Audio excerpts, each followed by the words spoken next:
Recording office. Approval of the July minutes.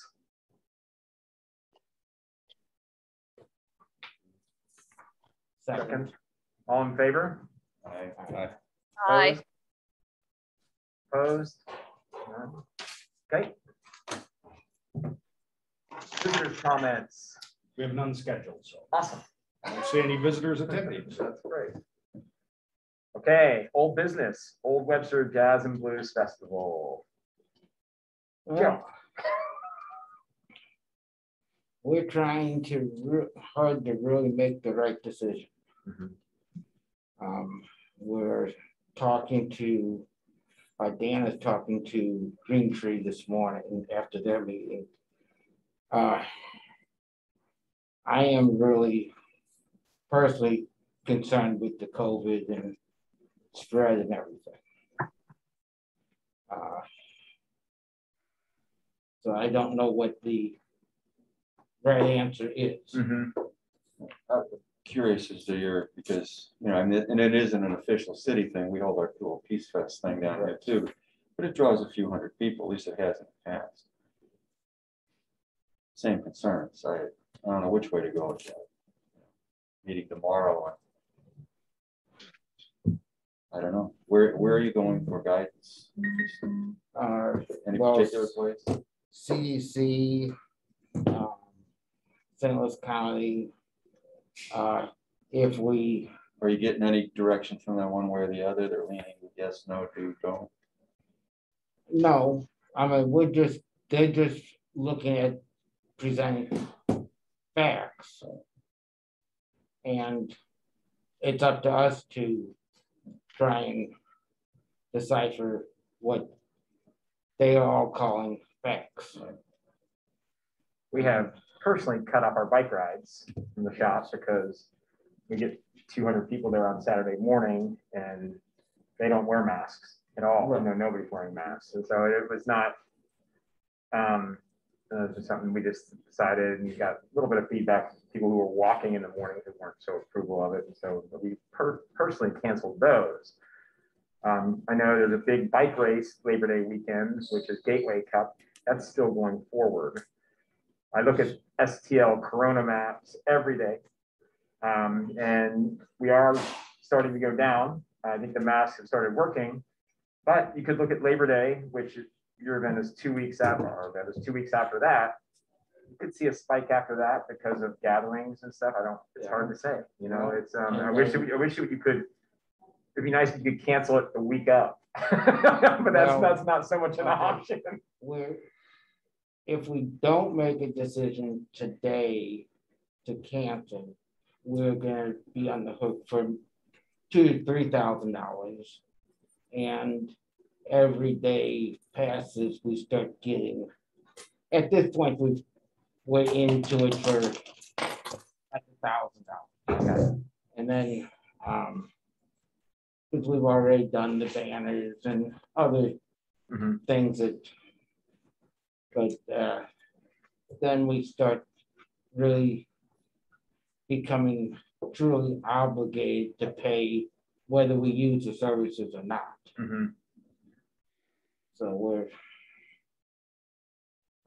in a tough spot.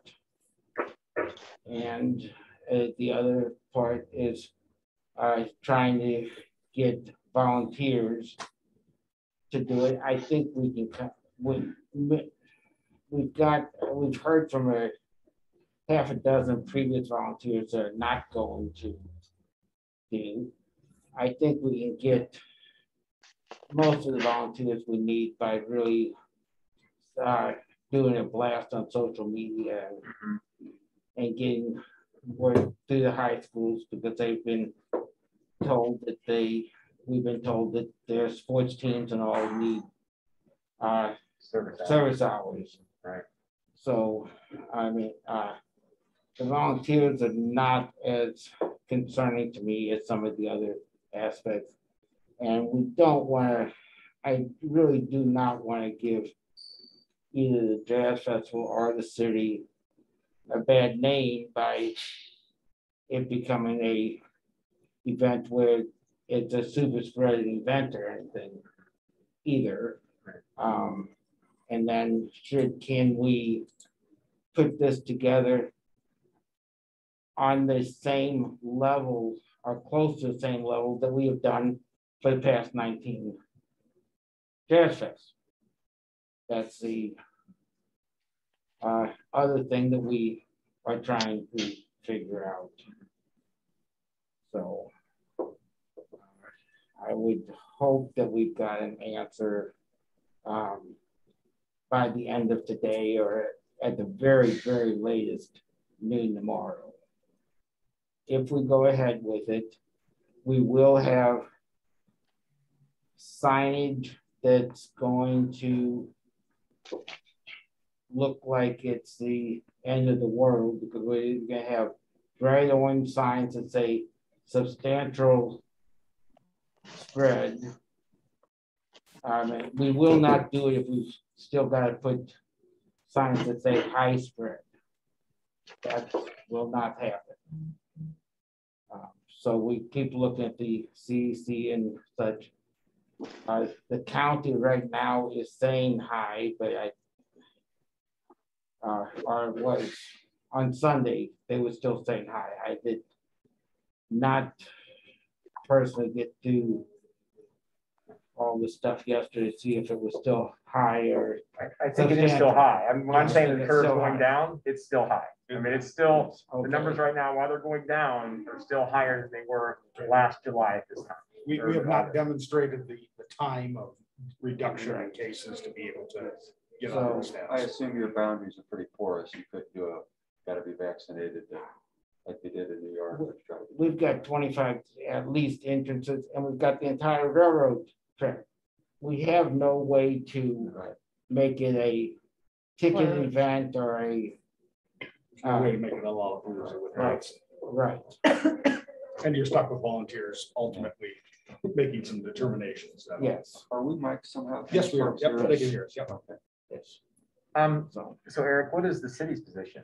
Well, the city doesn't have a official position, and so we've wrestled with this one as well, because we do have some city events that are happening outside. So I have nothing official to say. That said, what really got me yesterday was when the news on the committee meeting about Mugs pulling out as a sponsor and then the event participant. That changes the nature of things, right? I mean, you've got that specifically because they don't want to be associated if this is a spreader event, right? Mm-hmm. So this is Eric Peterson speaking personally, just personally. I think, sorry, I think my advice would be a couple losses and just call it. We don't know what's going to happen. We've got kids back at school for the first time, you know, and you just don't know what next week's going to look like in terms of cases and such. That's me personally, Joe. I want to be very clear. I know, so, yeah. but I mean, that's because that way, you as know. far as I am concerned, you are one member of the committee. Okay. I mean, I would never figure myself that way. I'm well, here to help, but yes, that's, but I appreciate no, I mean, we everybody that we've got in that Zoom list is a committee member, as far as we're concerned. So that's why I'm going to stick. So, and reading 2 or 3 other members that were on there yesterday are, well, obviously my wife is against it, but that's, but we have really personal reasons there too. On it, but we would do it. So at this point, I'm not going to say yay or nay, but it's, I'm really leaning nay myself unless I hear something today that really changes my mind or whatever. So, I mean, you know, the other thing is, and I hate to say this, but it's not getting better. It's only getting worse right now. And so I think even in just a couple of weeks, it's going to be even worse than where we currently are, unfortunately. David, I kind of tend to agree with you because of school starting. I think that's going to be a real problem 2 weeks from now. we've already had cases at our school. Okay, well, So, I mean, Yeah. we know a school that was in the news over in Staunton, Illinois, had to shut down for a week already. yeah, Some of the Catholic schools I've heard have had cases, they have not actually shut down, they've been able to just quarantine the individuals, but they've already had schools, and they just started last Thursday. yep.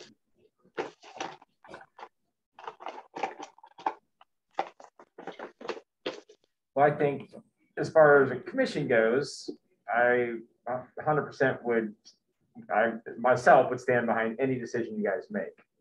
You guys decide to cancel it, we're going to be all on board. And of course, there's going to be some people who are upset and, going to start, and it's our job as a commission members to, when you hear that kind of talk, to say something to those people. I guarantee the people who would say stuff like that are not the people who are out there volunteering ever. Mhm. They're not the people, they're just ones out there boozing it up. And so that's, we just, as a group, we have to stand together and, Okay. and And I mean, the commission has a substantial stake in it. Mhm. In that, you've already committed $5,000 plus. And if we go ahead with it, I may be coming back after the fact, begging to make up a few $1,000s difference or something. I don't know, because we've got, quote, committed sponsors, but we don't have the money from them. Mhm. So until they, and if they go ahead and find that it's even at the last minute, say, oh, we're pulling out sponsorship or something. Right. Once we get, So you Good have point. not paid anybody anything as of yet? oh, we've paid, we've got about $2,000, maybe $3,000 paid. But I mean, And that's non-refundable or? it is- none, as far as I'm concerned, it's not, well, I've got $1,000 in the volunteer local and banners and such that had to be done Prior, prior to now. So I mean, the expenses are still minimal at this point, because the entire festival has a budget between 35 and 40,000. Mhm. So I mean, we are still at the very low end of expenses at this point. But there are things that have been paid that are, well, the banners and the volunteer local, so that's non-refundable because it's, as we have not actually paid the stagers. St. Louis County stage, that's no problem. They will just hold that till next year. No problem with that. Captain Heights, I've committed to paying, but we haven't paid them. So we're gonna, if we cancel a day, we're gonna try and not pay or reduce it in some fashion. or prepay for next year, maybe. Can- Well, they're trying to sell their stage, so next year probably is not There's something in my math. I just want to there's make that not clear. an option. Probably for pushing it for next year, unless we want to buy the stage. And we don't want to buy that stage. No, a lot of money they want for that stage. Well, and they're absolutely insane, but that's, so I would like to talk to you about that. Okay. After me for Sure. 2 minutes. No problem. Okay, If you do this, Tom is eventually gonna get fried. You do this. What happened? Okay, well, sorry, Yeah. I apologize. Okay. Not a great, easy decision, No. one way or the other, so. okay. Okay, TIF Commission, Mark, are you there? I am. All right, You guys hear me all right? yeah, we can hear you fine. Do you want me to just kind of dive in? Yeah, I guess just kind of dive in a little bit. Yeah, I guess you just had your first meeting last Wednesday. Is that correct? That is, yeah. So we ended up, no other district appointed anybody. The library commission did appoint somebody. Ron and I had a little back and forth with them, and they agreed to let me go ahead and representing the proposed projects in the Old Webster Business District. It made sense for us to put forth our nominee, and filled us in on their concerns and interests. So we're kind of aware of what that is moving forward. So this original meeting last Wednesday was quick presentation from the SG Collaborative. Honestly, nothing really new there. If you've been following the project, just kind of going over a brief overview of what was going on. Mary Chapman presented, followed by a, kind of a brief intro from both the city attorney and an attorney, I believe, that was brought in to just kind of handle the TIF commission specifically on the role of the committee and the overall process, followed by a presentation from a third party that was hired by the city to, I guess, look into TIF and whether this project would qualify. So they did they kind of showed what the guidelines are for qualifying for TIF, which Ron, were you there, Ron? Or did you hear any of the stuff? I did not know. I apologize. I know. Fran was and was taking minutes, so she may be able to correct me if I missed anything. But I think in essence, you have to determine that the area is in blight. They went over the definition of blight, and part of the presentation, pointed out why it sounded to me based on the presentation that the third party was agreeing that there was blight, or that the area was blight. And then B, that the project, that the land would not likely be developed without use of TIF funds or government funds to support the project. And so that they presented, the board had the opportunity to ask questions.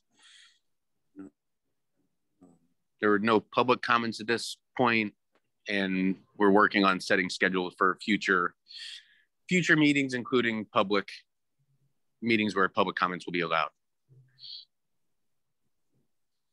So I guess, from commission standpoint, I'd love to know any thoughts, concerns. I know we've talked briefly about it, but I don't know that I've had the opportunity to hear much as far as is that insights, concerns, or anything else. That certainly questions that we'd want to have raised.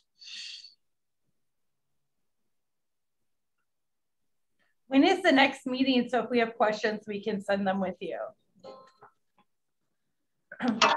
You could send them to me, I believe, and maybe Eric could correct me here too, if all questions should go to the TIF email that's been created versus directly to me.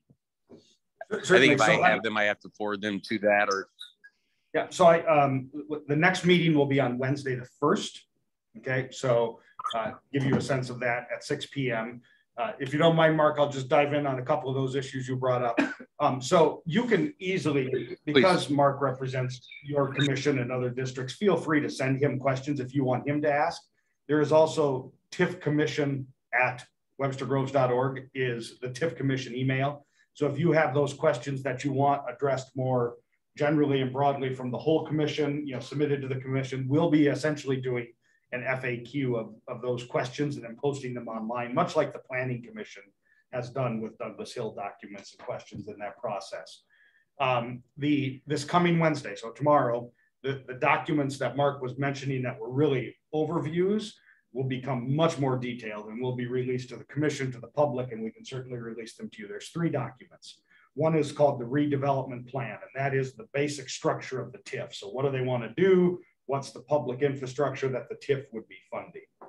The other is then the blight study. So to have a TIF, you either have to be blighted or be a conservation type. What is blighted? Yep, Sorry. blighted is a state definition, and there's many qualifiers in it, but essentially it's to areas that demonstrate no investment or human involvement in improvements in the upkeep of the product. So we all think of the rows of inner city warehouses, you know, with broken out windows and such, but blight can be much less than that. Infrastructure, including improvements, private property owners that don't take care of the trees, encroach on buildings, which affect improvements in buildings, can be blight. The blight study will show the definition and also then the examples that the third party, which I'll explain in a second, will have involved in there. Now, it is not the TIF Commission's job to determine if blight is there. They make a recommendation about whether or not it is blighted or not.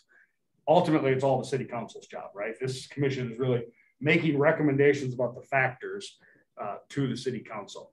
The third document. Is that based off of the buildings that are all there? The buildings, the property, the entire, everything that's there. So an area, you know, that because we've improved that area, I mean, there's buildings there, now it can be blighted, right? If it was just natural land, you'd never consider it blight because it was just there. But we've made improvements over the years, including even to the streamway of Shady Creek. Is that blighted or not? So, okay. Yeah, and that document will specifically lay out the definition so you can look for yourself. I mean, that's a factor for the public to comment on. We disagree. This isn't blighted. This, you know, I will say that looking at many other developments, TIF commissions all over have easily deemed spaces that look like that district, that area as blighted before. But that's again a decision that the city gets to make through this process. Got it. So that has not been decided. It hasn't been decided yet, okay. but it is fundamental to TIF. So that's why it's one of the prima facie documents that the commission will receive. The third document will be the cost benefit analysis. So take those first two, all these factors, and then really lay it out. Here's the whole projects, the budget, the pro forma, as we've called it, all those factors. Does that satisfy the but-for test? Will all this private investment happen without the TIF and the public investment? The public investment, for all of you, if you don't know about TIF, is not current revenues. They all stay in place and continue to flow to the governments, to your districts and such. It's the increment, the new revenue that's made gets invested into the public infrastructure of the project. So that's the three documents that will be out there on Wednesday and may help answer some of your questions as you look and address things to Mark. We are probably looking at October 27th right now, it seems like, for the public hearing. That date has to be set by the commission, but as staff, that seems to be the day that is coming together for the hearing. To give you a sense of the players real quick so you hear the names. Obviously, the city attorney and I, staff, the commission, Fran is taking minutes as well. Mark Grimm, Gilmore Bell is that law firm that Mark mentioned. They are of counsel to the city on this whole project. So part of this is the financial deal, having someone who deals in development law and making sure the contracts that the city will make with the developer, what's called the redevelopment agreement, is sound. We have the right clawbacks and such. So they're involved in this process. They represent the city. And then Development Strategies is the firm that is doing all the research documents that I'm talking about. They represent the city. They work in our direction. What happens in these development deals is the developer sends us a bunch of money. We put it in our funds. It's our money now, but we use that to pay. So no tax money is paying for the research into doing this project, paid for by SG Collaborative, Larry Chapman, Phil Halsey. And then we draw that money down to pay these firms to do this project. So you get to choose the firms that are. They have no choice whatsoever. It's all that was all our decision as the city, and so they only report to us. We obviously talk with the developer, you know, as we're doing this work, but again, it's a fiduciary responsibility, just like a lawyer, right? They work for us. They represent us. Development Strategies is a fantastic firm. I worked with them when I was on the TIF commission, but I worked with them when we did the Novus building. And they were great to work with. Do you have any examples of, I mean, you said Novus, but are there other examples of different developments throughout St. Louis that we can kind of see that they've worked on? Yep. I mean, I'm sure they have a list. Development strategies or? Yeah. Absolutely. Go to the website. They'll okay. I'm team. I've been really impressed with Development Strategy so far. I've been less impressed with SG Collaborative, but very impressed with development strategies. I think one of the things you're going to find with the public is that this tip has just come up this far into the stage, and it wasn't brought up originally when this proposal was put up, and people are going to just say, "Oh, here we go." That's what I agree with you. Yeah. So. But I do think that area needs to be developed. Don't get me wrong, Yeah. and the city needs to find ways for more future revenue. So, Joe, I wasn't around back then. Of course, Yeah, I mean, you know, it's funny you mentioned that because I raised that same issue last commission meeting. I'm the liaison for the council. Strategies made on this land has not been. It's impossible to take messages. I know. Mark and David, you both were going. Who wants to go first? Mark, you go. Your speaker's off. Mark, Yeah, you're Mark, on you're mute. muted. All right, no, what I was saying was, I know they did say that there's been zero investment or development in the area since the late 80s, which was one of their examples of blight, and zero reason to think there would be any development moving forward without some sort of TIF or other assistance to assist developers. Because at the end of the day, developers aren't charity work. They aren't going to come in and develop a piece of land that's difficult and expensive to develop in our community just to help our community. They're going to do it to still make a buck at the end of the day. So that's one of the factors you have to take into consideration there, is without TIF or other funding, it's probably unlikely, or at least that's part of what we're looking to determine, that is it likely anyone would develop or do anything with this land without that sort of assistance. So excuse my what are we going to do with the buildings that are there, the owners? What's the game plan? The redevelopment plan, and they have been open about this, includes acquisition of all those properties. So SG Collaborative, should this all be approved and the redevelopment plan be approved and all those things, they will go in to make deals and attempt to buy out every owner in those parcels, other than, I believe, the churches. The church is the one. I don't want to speak for them. What I have heard, the church would remain in ownership of theirs. They would develop around that space of the church. And will they help those businesses? Yeah, relocate? I believe that. Yes. Go ahead, Mark. Yeah, I was gonna say, I think the church and the Ameren substation are what exists and what would stay. Relocation assistance is what we've seen. So. Because I've spoke with some of these owners of these buildings, and they feel like they're in the dark right now. I don't know at what point that's going to get. Well, to be honest with you, I don't disagree with what you're saying, but they have ways to find this stuff out. They could be sitting here at this meeting right now. They can do something, and this is part of the reason why it's probably a blighted area. I know the apartment complex on the corner, all of a sudden, when this came up, all of a sudden things have gotten cleaned up quite a bit there. It looked like a rundown apartment. Now, keep signs and shutter, and it's like, so there's ways to find this stuff out. You just have to get involved. It's not like you're being shut out of anything, I don't think. It's all wide open, and they're able to attend these processes, and they'll be able to continue to attend. And I find it hard to believe that they have not had significant conversations with most of these business owners and building owners. Maybe I'm wrong, but I would assume there's been a conversation about the likelihood of free acquisition prior Maybe they to just didn't want to tell me in detail the amount of money that's been invested into this.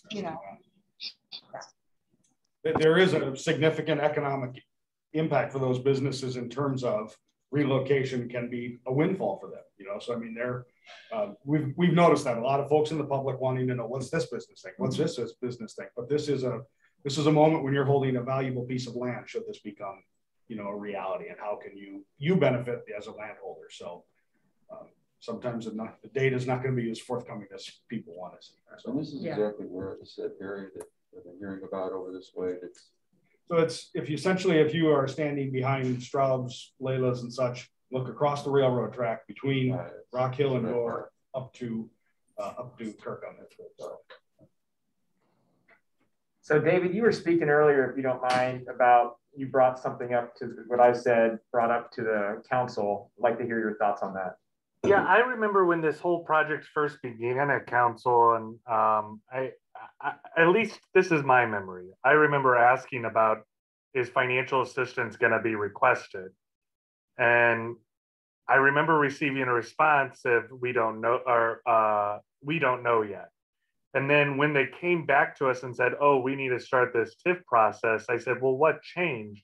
And effectively, what I received a response of is, oh, we were always going to need financial assistance in order to complete this project. So I feel like there's been changing stories, at least in my interpretation and my memory of what I've received thus far, as to whether we were going to need financial assistance or not. And I think that's problematic, at least in my mind.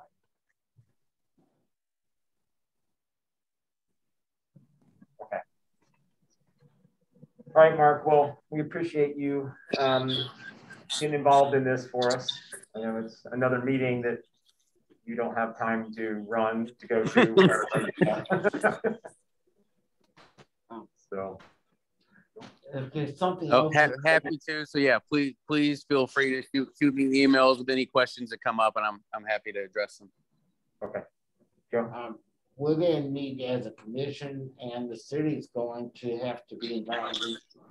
See if the borders and such of the areas, whether we want the taxing commission wants to still be in control of that area or receive taxes or not.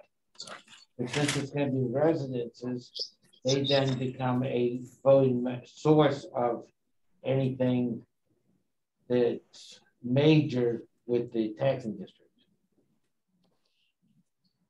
So Wait, what? Right now, it's the entire area is not in our taxing district, but the majority is. I mean, certainly there will be a lot of opportunity for income for our district specifically from that. But I know like the green space area, the little kind of down where the art walk is, that portion down, I think closer to the Kirkham side does not currently fall into our district, and because it'd be mostly green space and residents, it might not need. And when this district was drawn up back in the late 70s, it was drawn around to not include the Rockford apartments, nor does it include the Chamberlain apartments down here. It was specifically drawn around most of anything that had a considerable number of population. So if it's rentals, and it falls in our taxing, that's income for us. It's income for us, but they also, we want to change to CID or want to do anything. Each of those residents then become a voting member instead of just the business owners and the property owners being voting members. It then includes the voting pool of every person living within that area. So that was something that was really a big deal Back in the 70s. Well, it's a big deal. It's a now. big deal now. So I mean, if you think about it, when right? they originally drew it. Yes. Yeah. Well, and if you wanted to add a SID, so let's just say a sales tax, you know, should this be allowed? I mean, the difference now is the petitioning members, meaning that who we go to see if this is going to be approved to create the district for these purposes now becomes much broader in terms of who has say in that. And so it is a consideration to think about. These are all, as far as I understand the development, at least at this point, we're talking about multi-use. So you're going to have restaurants, shops, first floors, residences above and such. So, and there have been creative district lines drawn before, you know, in this building up to this floor, things like that. So, Oh, wow. Okay. So that's a possibility. well, it's a possibility. Now, I'm speaking from many different applications, and it all depends on how Missouri will collect revenue and their ability to segregate down to specific areas and such. So they can make like a whole first floor retail, and then That's been done in other places. Yeah. And it all depends on some other things. I just don't know the answer for you. But I mean, it's something that is definitely something that can make a significant difference to us long term.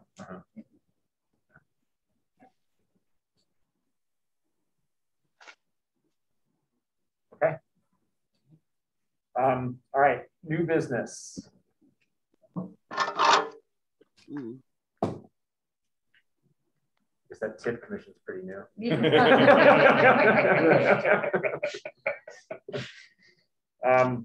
BDC update. No, we don't meet till Thursday. Okay.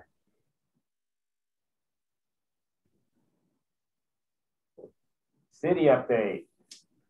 Council member, you want me to go first? You can go. Okay, we've talked about the TIF commission. Next meeting is on the 1st.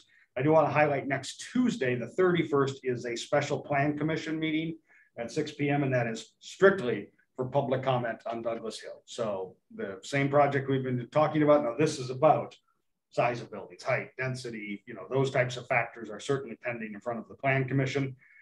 It's public comments only. I will make sure to send out to this group in case you want to, the rules on how to speak and such, so you sort of aware, but that's all they're doing. No actions, just taking public comment. Is that going to be Zoom? It will be on Zoom and also here in the chamber. So your pick. Will you have the option to email in your? Yes, you can do all that. Yep. You can email, you can actually raise your hand and speak. Yep. And then the full meeting of the Planning Commission will be on the 13th of September at 6 p.m., which they very well may make a recommendation or not. It's, once the hearing, they've gone through this process, they are now at a point now to begin deliberating on, are they ready to make any decisions or excuse me, recommendations. I want to be very clear on the language, recommendations. So around the horn here, using Mara's great list that she always likes to send me. So Dee Mao is opened. Eurotrash is opened at 126 West Lockwood. Union Bagel is under construction. Yay. There's a Wingstop under construction in Yorkshire. Zusi Sushi, boy, that's going to be tough to say, is under construction down in Yorkshire as well. Total access urgent cares permits are being issued. We did deny variances for signage. So that's down on the Laclede and Big Bend. Big Bend, Betty's Books at 601 East Lockwood is a comic book store. They're opening next month. So in fact, it was just a chamber meeting. Seems like a fun comic book type of entity. And then SMR Auto, the Watson Road CUP, to expand to do auto repairs down on Watson Road is going to be at the council meeting on September 7th. So that's sort of the big the business news. The other thing I will add is the council is looking, we're starting into some strategic planning sessions this fall, especially coming out of Prop 1, but just in general, where are we really going as the council, even in the next 5 years, directing us as staff, what are we looking at to invest in, what are the priorities of the city as a government, what services we provide, but also, if there's new programs and such, what are we looking to do? And then we have the ARP, the federal money from the American Rescue Plan that was passed in March of this year. Those funds should be in our account next week. That's $4.6 million to spend over the next 3-4 years. What is the council's vision for using those? Where do we go? And that will include some, I shouldn't say will, it could include, and part of our staff work is looking at some business involvement there. What kind of funds can we create to help the business climate and businesses within Webster Groves through those funds, sort of dealing with the economic impact of COVID. So we'll be putting some policy work behind that. It's all council's decision, obviously, but working towards some of that outcome and such. And so Thursday at the BDC meeting, we're going to talk about the sort of starting that process with the business climate and what we do here at the city and how we can help affect that for Webster Groves. Eric, I'm going to ask, and I think this is a good question to see how people know. That 4.6 million is approximately what percentage of the city in the budget?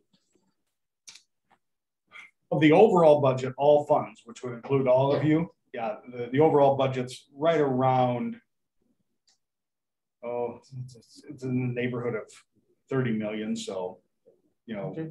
The general fund budget, which is the one that we really look at, is 19 million in revenue. So we're just a shade about 20%.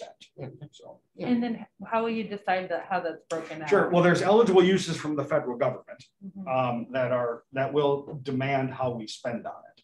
But one of them, and the most flexible, is revenue replacement. So Treasury has built a formula for us to look at past year's revenue, and it's a counterfactual formula. So the federal government expects us to gain revenue at 4.1% each year, which I would love if all of our lines did. But they don't. And so we've done that formula. We're looking at about a $2 million loss because of COVID and how our revenue has come in. The biggest hits, sales tax, all the utility gross receipts, and almost $1 million at Parks and Rec in user fees. People not being able to come to the ice rink, to classes, things like that. That all is our most flexible area. The other areas, infrastructure, so roads, water, sewer, and broadband. Excuse me, water, sewer, and broadband. Roads are not specifically enumerated.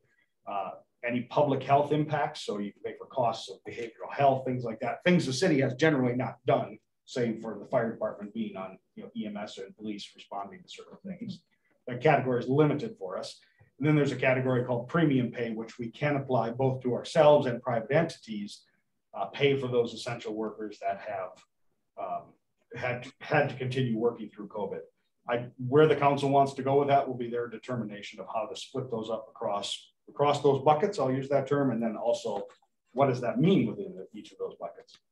It'll be my job to figure out to make sure it complies once we decide where we want to spend money. So. And just another silly quick question. No silly questions. They for sure, SG or whoever develops the land is in charge of funding if there needs to be more fire, more police. That is not from the city, correct? So it's a great question. That's really a question of the redevelopment agreement, okay? So the redevelopment agreement is not the ordinance or the TIF Commission public financing. What it is the contract that ends up between the city and the developer. And that's why we've hired Gilmore Bell on all the clawbacks. So what are we demanding in this plan? If we want a certain percentage of workforce housing, you must put that in. And everything else is null and void if that's not there. If we want to say, if we need a new fire truck because we have to reach certain buildings or such, that's where it goes. That's the critical piece of all those. We need this and this, because obviously the ordinance is just a zoning change, right? The ordinance is going to say this bound is now zoned this. The TIF Commission recommendation, when enacted, will say future increment above this base of property taxes now goes to pay for this public infrastructure. The redevelopment agreement is where all those things are. That has not yet been approved, but that moves in concert with all these sort of decisions that the city will make. With this money too. This money is not connected to that at all. Well, Yes. But I mean, the city can, if the city says we're not going to put any money into Douglas Hill and, from this money, that's completely acceptable. And in fact, I'm just wondering if this money right. is could be used towards that project at all. Only in terms of the likely spot is out of that 2 million of the revenue replacement, which is very flexible, or on infrastructure in terms of stormwater. Now I'll just, to give you a sense, the under Elm down at Kirkham, that big culvert which needs to replace is 1.3 million just to replace that culvert under the road. And so, that's, to get to a big box culvert, it's a wildlife passage. So, I mean, the infrastructure, when you look to the Douglas Hill project down through the stream bed, is a much bigger cost down in the stream bed than we're going to have available out of that ARP funds. Thanks for answering. No problem. Happy to. And if you ever have these questions as they do come up and you don't want to have the TIF Commission, or you're just like, educate me, feel free to reach out to me. So happy to do it. Yeah, David, did you have anything to add there for city update? No, I think Eric nailed it. Thank you. All right. So anything else anyone has? Another good windstorm yesterday. Lost a couple more limbs every. Oh, yeah. so sad. Not gonna be trees left pretty soon. I guess we were supposed to ask Mark, he's already tapped out, or Mark did, I guess, yeah. If the restaurants wanted to participate in were we supposed to talk to him about that? in the Walktoberfest? Yeah, but that's, Yeah, trying to okay. reach out of that, that's a Okay. trade association on that. Yeah. And then were we supposed to ask for money for the Walktoberfest during this meeting? I feel like we were supposed Yes, to, we right, tried. Brian? Were we supposed to request for money? It was discussed. Okay, can we, out of the, promotional budget or the advertising budget, I'm going to just, I think somebody was supposed to come up with some numbers. Yeah, I John never- or somebody, but, nobody did. Up to $1,000 for Advertising. advertising promotion for the Walktoberfest weekend. We have in our budget, I believe this is correct, is $1,300 for other advertising. I don't know where our budget sits to this day. I don't know. Yeah. Sorry to throw this on you. I just like dawned on me like, wait, That's all right. didn't we That's talk okay. about this No, it's last all right. week? Yeah. And if there's no jazz festival, there'll be a lot more money. Sorry. Oh, Yeah. Well, and just, But there may be less money if there is a jazz festival too, Yes, because of people but- backing out. I'm going to say that do not consider jazz festival at this point. We have a substantial cash reserve if we need to.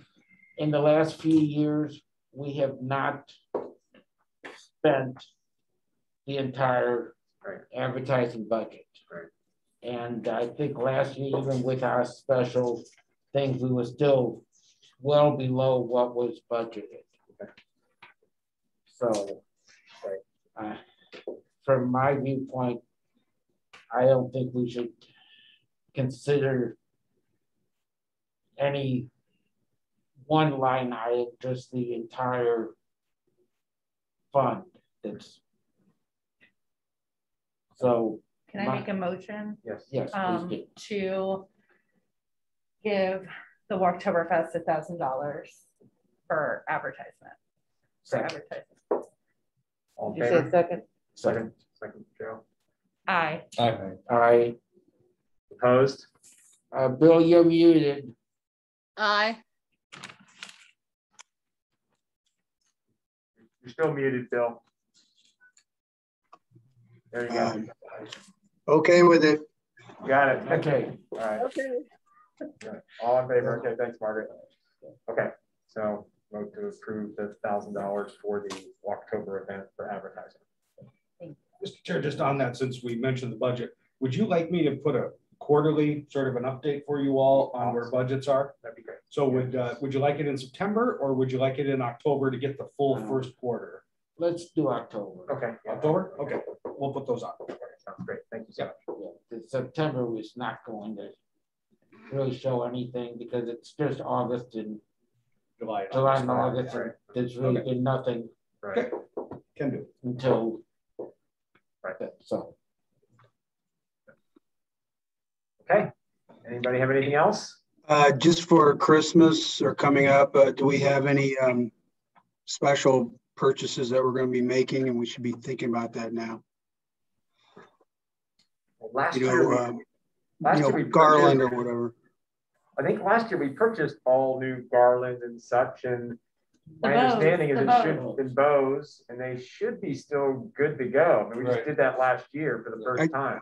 I think we do need to probably purchase some more of those lights because I'm sure many of them either broke or got lost. Are those candles? Yeah. The Uh, second floor candles? I've got a whole box of them. so- There, we had actually bought an extra box of 2 of the candles previously, so we have more than what's needed. Yeah, a lot of them weren't returned though. No, but Mara still had a couple of new boxes. You know, the folks that had them last year never gave them back. Okay. Yeah, I'm just saying the cost was small, and even if we just want to be proactive because it may take 2 or 3 months to get them delivered. And Okay. whatever else, I mean, if we want new garland or, you know, whatever else is something that is we may or may not want to do. Okay. You've talked about in the past also doing lights in the trees. Yes, that requires, sorry, I did not mean to do that. That requires us getting plugs on the lamp poles or something, Right, doesn't which we it? can't do. No, you talked about doing it about the way that Olive and Oak does it, from the windows and the roofs. But then you all said you'd have to put money into buying the lights. Right, well, lights and the electrician bill to have GFI circuit plugs run up to people's roofs and stuff. We did that in front of O&O Pizza and many years ago because that was the appliance store let us borrow, kind of poach off of their sign, which they had it right there. Is that something we can ever discuss, is putting plugs in those light poles, or no? No, They can't ever do it. No. Right. The way electricity is run, it's not. When they put the poles in, they chose not to there's add only electricity to it. 2 wires. We Yeah. would have to have 3 wires to do it. You have to do all the electricity. So what I'd like is that strand of lights in front of O&O was when I was on the board. We bought that about 10, 12 years ago. So that strand, I'm knocking on wood, has lasted a long time. And I think people like the look. So I guess what I'm getting to is I'd like to try to do that again. And maybe we buy this strand and then we figure out where it goes. I do have to say, I know at the old Reliable Life building, I believe we do have plugs for our trees or something, because when I first started leasing there years ago, my first 2 winters there, so 9 years ago, those trees were all lit. Somehow. I think those are lower to the ground. I don't know if that's the ideal spot, but we can look. I'm happy to walk around the district and try to figure out a spot and find somebody. I think you're looking at a $2,000 ask though for a strand. A strand of that size, I think that's 1,000 lights. So I just want to see if everyone else would be on board for next meeting to maybe vote on something to purchase that. We don't have to do it, but that strand has been there a long time and I hope it keeps going. But there's another spot somewhere in the district that would be a nice thing, I personally think. Okay, well, let's bring that up now. Let's look at it next meeting. And Bill, if you don't mind going around and finding a giant tree like that. I mean, we just need huge trees, which I have a little, and Joe has a little red bud in front of our tree, which would not be conducive to that, and Bill has a little red bud. The other thing for the assistant city manager is what we would like to find out where the next light strands on the building will be. So for example, I think it was going to be the bank across the street from my office, but I don't think that's happened yet. That's at Regions. That's the last time Mara was working on that. Okay. To go with Regions, and she was running into a little bit of bureaucracy just because it's Regions. You know what I'm saying? There's just a big corporation that is like dealing with US Bank or anybody else. It's not. It was that guy comes to meetings. Well, if it's not Regions, yeah. If it's not Regions, what is the next building that we are targeting? Okay. I think Olive and Oak was on that list too. Mm-hmm. Yeah.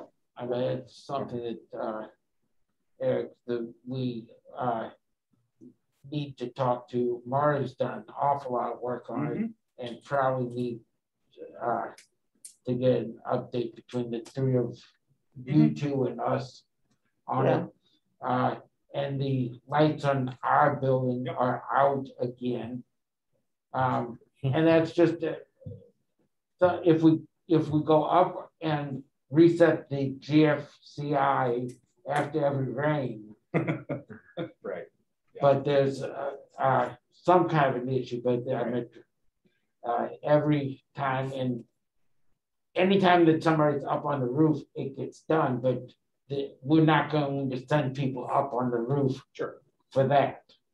When we go up, Ron goes up for air conditioning, we go up for air conditioning.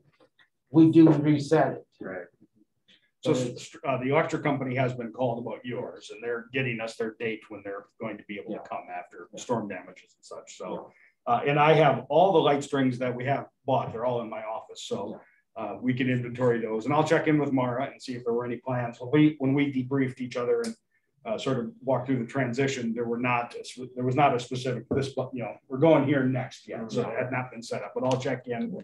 Definitely get an update for you, Bill, and for the whole commission on where the next plan will be. So yeah, I definitely think Olive and Oak would be the next priority because of the that's where people come from out of town to go eat. You know, it's a big chunk. It's a big chunk, right? Exactly, block, right. Okay. And there is money definitely in the budget, and we've already previous purchase orders for that. Right. And also the other one that's supposed to be coming, I think is, I still want to refer it to the Bank of America building, but it's the old Webster Trust building. It's the corner building at Lockwood and Gore that Marty owned, and also this building down at 34 North Court. Both of those were supposed to be. Yeah. We waited for renovations to them, and now they are done, complete. Right? Exactly. Well, his 34 North Court is complete. Right. I think they're going to start on some new renovations on the other one again. But, and I guess I'm going to ask, Eric, have you heard anything about any new tenants in the building at Lockwood and Gore? I have not. Okay. And Mara didn't have anything when we chatted about that space. So The upstairs well, of Lincoln? No, the old Bank of America. Oh, yeah. Oh, okay. I was like, wait, what? I've heard rumors, but then they're rumors. Oh. Are there any rumors about the old Subaru thing? So this will go into the council has taken action now in commercial districts, allowing the multifamily housing type of space to be allowed in that. And we've generally had some of that. You see that in some of the commercial districts. There is, and I don't even know what developer's looking at it, but using the Subaru dealership as a car dealership is not probably the highest and best use, and most folks in that business have not looked at that. But there is an interest in building essentially a multi-use, multifamily type of housing complex there from some folks. But I have not heard that it's gone anywhere or been applied for. It's just, again, conversations. Kind of like an apartment building. Apartment building, but would probably have retail, mixed use, potential on the first level there. Probably an ideal space considering it's not butting up next to any residential areas that would be against it. Right. I mean, railroad track right behind them. Right. Yeah. It'd be on the highway. It is a noisy area. I lived for 9 years, 30 feet from the railroad tracks. And it bothered. I woke up every single morning at 1 a.m. for about 3 minutes and went back to sleep. I love living next to by the railroad. I grew up next to Yeah. It's very soothing. Yes, absolutely. Before I forget, I have been in discussion with Gretchen's company about doing the signage. I am working on it. Okay. The kiosk? Yeah. Yeah. Yes. So I was hoping to have something today, but they actually gave me a different person who's working on it. So I'll have something by the next meeting to present. Fantastic. But I am working on it. So. All right. Anything else, anyone? All right. Next meeting will be the 28th of September. Hopefully. Bye, everyone. All right, we'll see you. Thanks.